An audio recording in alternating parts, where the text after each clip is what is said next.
5월 24일 법률방송 로투데이 시작하겠습니다. 첫 소식입니다. 법제처는 정부 정책과 시책을 법적으로 뒷받침하고 법제 행정을 총괄하는 부처인데요. 문재인 정부 출범 3년차를 맞아 정부 법제처가 오늘 각 부처 법무 담당관을 포함해 각 분야 법제 전문가들과 머리를 맞대고 정부 법제 역량 강화 방안을 모색해보는 토론회 자리를 가졌습니다. 정부 세종 컨벤션센터 토론회 현장을 장한지 기자가 취재했습니다. 오늘 법제처 정부 법제 역량 강화 토론회엔 금융위원회 규제개혁 법무담당관 등 중앙부처 법무담당관들과 학계, 윤장근 김앤장 법률사무소 상임고문 등 각 분야 법제 전문가들이 대거 참석했습니다. 서울대 법대를 나와 동아일보 기자를 지낸 이낙연 국무총리는 법제처 출입기자 시절의 2년까지 소개하며 차별 법령 정비 등 문재인 정부 지난 2년간 법제처의 왕성한 활동을 높이 치하하고 격려했습니다. 국정과제를 법제화하는 일, 그중에서도 차별적 법령을 개선하는 일, 과도한 결격 사유를 합리화하는 일, 법률 용어를 쉽게 하는 일, 그리고 요즘에는 놀랍게도 규제를 네거티브로 바꾸는 일, 여러분께서 참으로 지난 2년 동안 일 열심히 해주셨고 많은 것이 개선됐다. 중앙부처 법무담당관들과 관련 전문가들이 한자리에 모여 법제 행정 성과와 노하우를 공유하고 정부 법제 역량 강화 방안을 모색해보는 토론회가 열린 것은 문재인 정부 들어서도 오늘이 처음입니다. 이와 관련 김혜숙 법제처장은 정권 출범 3년차 임기가 반환점을 돈 만큼 실질적인 국정 성과 창출과 이를 제도로 뒷받침하기 위해선 정부 각 부처 법무 역량 강화가 무엇보다 중요하다고 강조했습니다.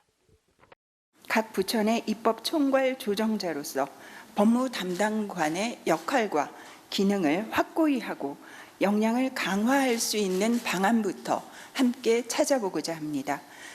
급변하는 입법 환경에 대응하여 국정 성과를 창출하는 데 여기 모인 법무 담당자들의 중요성은 날로 더 커지고 있습니다. 이어진 토론회에선 각 부처 내 입법 컨트롤 타워 기능 정립 및 역량 강화 방안 마련, 적극 행정 법제 확산 및 주요 법제 업무의 효율적 추진을 위한 협력 체계 구축 방안 등이 심도 있게 논의됐습니다. 관련해서 법제처는 법령 위반 지원 제도, 의원 입법 지원 업무 개선 방안, 행정규칙 위반 제도, 알기 쉬운 법령 만들기, 2019년 추진 정부 주요 법제 업무와 법제 업무 평가 시행 계획 등을 소개하고 각 부처 관계자들의 적극적인 협조와 참여를 당부했습니다. 과거에 비하면은 법이 제안되고 심의되고 통과되는 과정이 굉장히 복잡해졌다고 봅니다. 국회 설득해야 되고 설명해야 되고 굉장히 어려운 이 과정을 거쳐야 되고요. 이해관계자들뿐만 아니라 국회 관계자들도 설득시키기 위해서 문재인 정부 3년차를 맞아 열린 정부 법제 역량 강화 토론회를 계기로 법제 행정 등 분야에서 국민이 체감할 수 있는 성과 창출로 이어질 수 있을지 주목됩니다. 법률방송 장한지입니다. 삼성 바이오로직스 분식회계 의혹과 관련해 증거를 인멸하라고 교사한 혐의를 받는 김태한 삼성 바이오로직스 대표이사에 대한 구속영장 실질심사가 오늘 서울중앙지법에서 열렸습니다. 앵커 브리핑입니다. 오늘 오전 10시 6분쯤 법원에 나온 김 대표는 증거인멸을 직접 지시했나, 증거인멸 내용이 이재용 부회장 승계 작업과 관련이 있는가 등 기자들의 질문에 아무런 답변을 하지 않고 굳은 얼굴로 법정으로 들어갔습니다. 오늘 법원에선 같은 혐의를 받는 김모 삼성전자 사업지원 TF 부사장과 박모 삼성전자 부사장에 대한 구속 전 피의자 신문도 함께 진행됐습니다. 삼성전자 사업지원 TF는 삼성그룹 전체 컨트롤타워였던 옛 미래전략실 후신격으로 삼성바이오 회계 조작과 은폐에 삼성그룹 차원의 개입이 있었다는 게 검찰의 판단입니다. 이와 관련 삼성바이오와 삼성에피스 임원급 실무자들은 직원들의 노트북과 휴대전화를 제출받아 이재용 부회장을 지칭하는 JY나 VIP, 합병, 미전실 같은 키워드들을 검색해 관련 문건을 삭제한 것으로 검찰 수사 결과 드러났습니다. 관련해서 검찰은 삼성바이오와 에피스가 회계 자료와 내부 의사소통 과정이 담긴 회사 공용 서버 등을 공장 바닥을 뜯고 은폐한 정황을 잡고 해당 공장 등을 압수수색해 관련 자료를 확보했습니다. JY나 합병, 부회장 이런 키워드가 가리키고 있는 지점은 이재용 부회장입니다. 전체 그림을 보면 삼성물산과 제일모직 합병 과정에 이재용 부회장의 지분 가치 강화를 위해 삼성바이오로직스의 분식 회계가 이루어졌고 이는 결국 이 부회장의 경영권 승계와 맞물려 있다는 것이 검찰 판단입니다. 그리고 이번 삼바 분식회계 사건 자체와는 직접적인 관련이 없어 보이지만 묘하다면 묘한 게 고 노무현 전 대통령 10주기를 맞아 노 전 대통령을 추모하기 위해 한국을 방문한 조지 부시 전 미국 대통령의 방한 첫 일정이 이재용 부회장 면담이라는 것입니다. 삼성전자가 공개한 사진을 보면 부시 전 대통령은 격이 없는 사이를 과시라도 하듯 이 부회장의 어깨에 손을 올리고 두 사람 다 밝게 웃고 있습니다. 방한 첫날, 첫 일정이었던 만큼 당연히 사전에 조율된 일정이었을 겁니다. 삼성과 부시 전 대통령과의 인연은 사실 20년도 넘었을 정도로 오래됐습니다.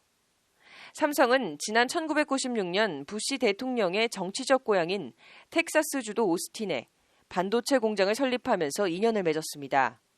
당시 텍사스 주지사였던 부시 전 대통령은 외국 기업 유치에 적극 나섰고 삼성전자 공장 준공식에 직접 참석하기도 했습니다. 지난 2015년 10월 인천에서 열린 미국팀과 세계팀 골프 대회인 프레지던트컵 대회 개막식에 참석한 부시 전 대통령은 이재용 부회장과 따로 골프 회동을 가졌을 정도로 막역하다면 막역한 사이입니다. 이재용 부회장의 최순실 관련 뇌물 혐의 대법원 상고심이 진행 중에 있고 삼성바이오로직스 분식회계 검찰 수사가 윗선으로 향해 가고 있는 상황에서 이뤄진 조지 부시 전 미국 대통령의 고 노무현 전 대통령 10주기 추모 한국 방문과 이재용 부회장 면담. 문재인 정부 입장에선 이유를 막론하고 부시 전 대통령의 노 전 대통령 추모 방문이 여러모로 고마울 것입니다. 색안경을 끼고 볼 일은 아니지만 왜인지 세상에 우연히 그냥 일어나는 일은 없다는 말이 머릿속을 맴돕니다. 앵커 브리핑이었습니다.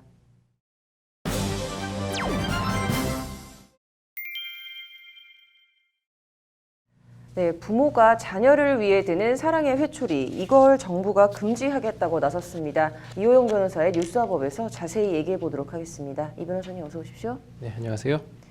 일단 정부가 부모의 체벌권을 없애겠다는 이른바 이 포용국가 아동정책을 발표했다고요? 네, 어제 보건복지부와 교육부, 법무부, 그다음에 여성가족부가 이제 포용국가 아동정책을 발표했는데요. 그 정책에 아동의 권리를 강화하기 위한 다양한 그러한 방안이 제시가 됐는데 그 중에 유독 좀 주목을 끄는 것이 부모의 자녀에 대한 체벌을 앞으로 가급적 전면 못하게 하겠다. 이렇게 지금 발표를 했고 이것에 대한 좀 각계각층의 이야기들이 나오고 있는 상황입니다. 네. 박능우 복지부 장관이 이제 친권자의 징계권 범위에서 체벌을 제외하는 등 어떤 범위를 설정하는 방안을 제시를 했는데 이게 지금 민법을 손보겠다는 얘기로 들려요. 좀 자세히 설명 좀 부탁드릴게요. 네, 지금 방금 말씀하신 것처럼 어제 박 장관이 이야기한 것은 민법 915조를 보면 친권자의 자녀에 대한 징계권 규정이 있습니다. 그 내용은 친권자는 자녀를 보호, 교양하기 위해 필요한 징계를 할 수 있다. 이렇게 규정을 해놨는데 이렇게 민법에 규정되어 있는 징계권에서 부모의 자녀에 대한 체벌은 안 된다라는 것을 그냥 명확히 하겠다라는 것이거든요. 그래서 그런 것에 대해서 이제 이게 과연 합당한 것이냐 이제 이런 얘기들이 오가고 있는 것이죠. 네. 이게 1960년대 만들어진 이후에 한 번도 바뀌지가 않았던 것 같은데 이번에 이렇게 개정이 이뤄지는 이유가 특별한 이유라도 있습니까? 아무래도 아동 학대 범죄의 이제 가해자가 대부분 부모라는 것이 가장 큰 이유인 것 같습니다. 부모라는 이유로 아동에 대한 체벌을 할 수 있는 그러한 근거 규정으로 국민들이 인식을 하게 만드는 그러한 법을 이제는 개정을 해야 된다라고 해서 민법 915조를 이제 개정해야 된다라는 얘기까지 나오고 있는 것입니다. 근데 좀 일각에서는 비판 의견도 좀 나온다고요? 네, 뭐 대표적인 게 그러면 사랑의 회초리는 이제 못 드는 거냐? 그 아니면은 아이가 조금 뭐 잘못을 했을 때 꿀밤을 때리는 거 이것도 그러면은 금지되는 것이냐? 이제 이러한 이야기가 나오고 있고 그 실제로 보건복지부가 그 지난 12월 진행한 그 아동 학대에 대한 그 여론조사가 있는데 이게 보면은 국민의 그 76.8%가 여전히 체벌이 필요하다라는 그런 입장인 것 같아서 대다수 국민 여론과 지금 어제 발표된 그 방안 사이에 약간의 좀 괴리가 있어서 이 부분에 대한 좀 공론화 절차가 필요한 것이 아닌가 이렇게 볼 수 있을 것 같습니다. 그렇다면 이제 해외에서는 좀 어떻게 하고 있나요? 일단은 이제 부모가 그 아이를 어떤 징계를 할 수 있다라는 징계권에 대한 규정을 두고 있는 나라는 일본과 우리나라가 유일하고요. 실제로 그 1979년 스웨덴을 비롯해서 이미 54개 국가에서는 부모가 그 어떠한 이유를 들어서든 아동을 체벌할 수 없다라는 그러한 좀 규정을 두고 있고요. 그 일본의 경우도 그 지난 3월에 그 자녀에 대한 체벌을 금지한 아동학대 방지법을 국회에 제출을 해서 이것이 조만간 통과될 것이다 이렇게 지금 보고 있는 상황입니다. 네, 어쨌든 뭐 한동안 찬반 논란은 좀 이어질 것 같은데요. 좀 아동학대 근절을 위해서라도 실효성 있는 근본대책이 꼭 나왔으면 좋겠네요. 오늘 잘 들었습니다. 다음 소식입니다. 법률방송 기자들의 시선으로 바라본 세상 취재 파일. 오늘은 판사 이야기 해보겠습니다. 재판부 판단 타당성을 외부에 설득하고 방어하는 당연한 업무라고 생각했다. 어제 임종원 전 법원행정처 차장의 사법행정권 남용 혐의 재판에 증인으로 출석한 현직 조모 판사가 울먹이며 한 진술입니다. 조 판사는 2015년에서 2016년 법원행정처 기획조정실 심의관으로 근무하면서 임 전 차장 지시를 받고 위안부 손해배상 소송 관련 소멸시효 등을 검토한 보고서를 작성한 인물입니다. 당시 상황을 좀 복기해 보겠습니다. 2015년 12월 박근혜 정부는 최종적이고 불가역적이라는 표현을 넣어 일본 정부와 위안부 문제에 합의했습니다. 이 합의로 일본 정부를 상대로 낸 손해배상 조정 사건이 조정하지 아니하는 결정으로 종결되자 위안부 피해자들은 2016년 1월 법원에 본안 소송을 냈습니다.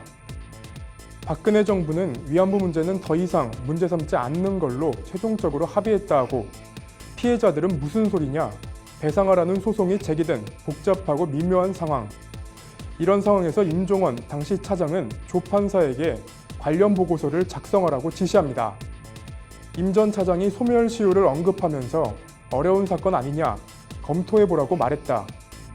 강제징용의 경우 대법원에서 소멸시효가 완성되지 않았다고 판결한 것을 말씀드렸더니 그것은 소부 판결로서 문제가 있다고 했다. 속으로 대법관이 판결한 것인데 소부 판결이라고 해서 뜻밖이라고 생각했다는 것이 조 판사의 어제 진술입니다. 대법원 판결에도 반하고 어려운 거 아는데 소멸시효가 완성됐다는 논리를 내세울 수 있는 보고서를 작성해보라는 취지의 지시입니다.